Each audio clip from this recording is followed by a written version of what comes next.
तर हा काळ तुम्हाला काहीतरी सिग्नल देतोय, मेसेज देतोय की वारंवार असं घडतंय आणि घडत जाईलही पुढे. त्याचा अर्थ तेच आहे जे आम्ही सांगितलं मगाशी.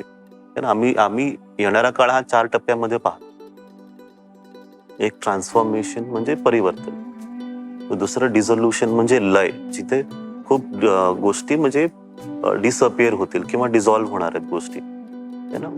गोष्टी हळूहळू नाहीशा होतील. तर नाहीशा म्हणजे ज्या गोष्टी चुकीच्या आहेत, त्या जिथे लुप्त होतात. जिथे लुप्त होतील, जिथे जिथे अज्ञान आहे, त्या अशा गोष्टी हळूहळू डिझॉल्व्ह होऊन नाहीशा होऊन जाणार आहे. सत्य फक्त राहणार आहे. मग जेव्हा ह्या चुकीच्या गोष्टी नाहीशा होत असतील, तेव्हा फक्त त्रास होणार आहे. चांगल्या गोष्टी जाणार नाहीयेत. तर मग ट्रान्सफॉर्मेशनच्या बरोबरच डिझोल्युशन म्हणजे लय, नंतर लिबरेशन म्हणजे मुक्ती, की लोक मुक्तीचा अनुभव करतील, म्हणजे फ्री होतील. या गोष्टींपासून, दुःखापासूनच फ्री होणार आहे. निराशा जाईल आणि पॉझिटिव्हिटी ग्रो होणार आहे. नंतर मी इस्टॅब्लिशमेंट म्हणजे स्थापना.